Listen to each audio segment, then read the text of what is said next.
Assalamualaikum warahmatullahi wabarakatuh. Selamat datang di mata kuliah Pendidikan Kewarganegaraan bersama saya Aang Supriyatna. Pada kesempatan kali ini kita akan membahas mengenai orientasi dan pengantar memahami pendidikan kewarganegaraan di perguruan tinggi. Adapun dasar pemikiran dan urgensi pendidikan kewarganegaraan di perguruan tinggi yaitu belajar tentang pendidikan kewarganegaraan atau PKN pada dasarnya adalah belajar tentang keindonesiaan. Belajar untuk menjadi manusia yang berkepribadian Indonesia, membangun rasa kebangsaan dan mencintai tanah air, di mana akan bermuara pada menjadi warga negara yang baik dan terdidik atau smart and good citizen. Selanjutnya yaitu konsep pendidikan kewarganegaraan, di mana ada pendidikan kewarganegaraan dipandang dari sudut etimologis, kemudian yuridis, dan teoritis. Secara etimologis, PKN dibentuk oleh dua kata, yaitu pendidikan dan kewarganegaraan. Selanjutnya, secara yuridis, istilah PKN ditelusuri dalam Undang-Undang Nomor 12 Tahun 2006 tentang Kewarganegaraan Republik Indonesia dan Undang-Undang Republik Indonesia Nomor 20 Tahun 2003 tentang Sisdiknas penjelasan pasal 37. Dan secara teoritis, konsep PKN dapat dilihat atau dipelajari dari pendapat atau menurut para ahli. Selanjutnya mengenai urgensi pendidikan kewarganegaraan. Tujuan pendidikan kewarganegaraan pada umumnya untuk membentuk warga negara yang baik atau good citizen. Hal ini selaras dengan amanah Undang-Undang Nomor 12 Tahun 2012 tentang Pendidikan Tinggi pasal 35 ayat 2. Bahwa kurikulum pendidikan tinggi wajib memuat mata kuliah agama, Pancasila, kewarganegaraan, dan bahasa Indonesia. Dari segi dasar historis dapat kita lihat dari rangkaian peristiwa yaitu sebagai berikut.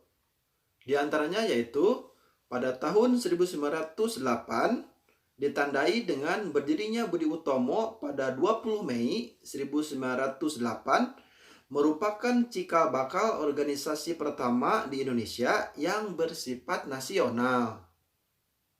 Selanjutnya, pada tahun 1928 terjadi peristiwa Sumpah Pemuda, di mana di dalamnya diikrarkan oleh perwakilan pemuda dari seluruh wilayah Nusantara yang berikrar bertanah air, berbangsa, dan berbahasa satu, yaitu Indonesia. Dan pada tahun 1945, di mana Soekarno-Hatta atas nama bangsa Indonesia memproklamirkan kemerdekaan Indonesia. Untuk dasar yuridis pendidikan kewarganegaraan di perguruan tinggi dapat kita lihat dari Undang-Undang Nomor 12 Tahun 2012 tentang Pendidikan Tinggi pasal 35 ayat 2. Kemudian dari dasar sosiologis dapat kita lihat dari pidato-pidato, ceramah-ceramah yang mengajak masyarakat berjuang mempertahankan, menjaga, dan memelihara bangsa dan negara. Adapun dinamika dan tantangan pendidikan kewarganegaraan dapat kita simak sebagai berikut. Yang pertama, dinamika pendidikan kewarganegaraan. Pendidikan kewarganegaraan telah mengalami beberapa kali perubahan, baik dari tujuan, orientasi, substansi materi, metode pembelajaran, bahkan sistem evaluasi.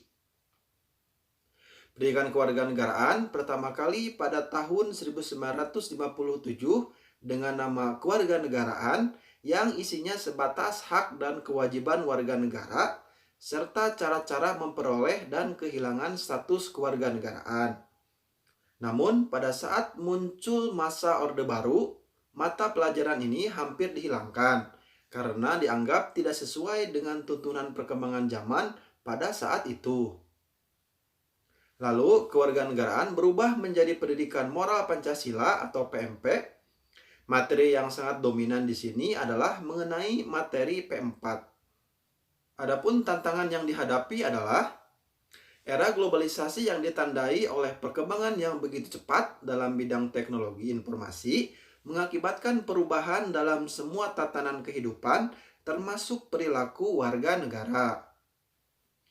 Kecenderungan perilaku warga negara ada dua, yakni perilaku yang positif dan perilaku yang negatif. PKN perlu mendorong warga negara agar mampu memanfaatkan pengaruh positif dari perkembangan iptek untuk membangun negara bangsa. Sebaliknya, PKN perlu melakukan intervensi terhadap perilaku negatif dari warga negara.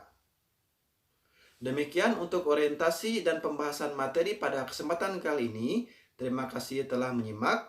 Assalamualaikum warahmatullahi wabarakatuh.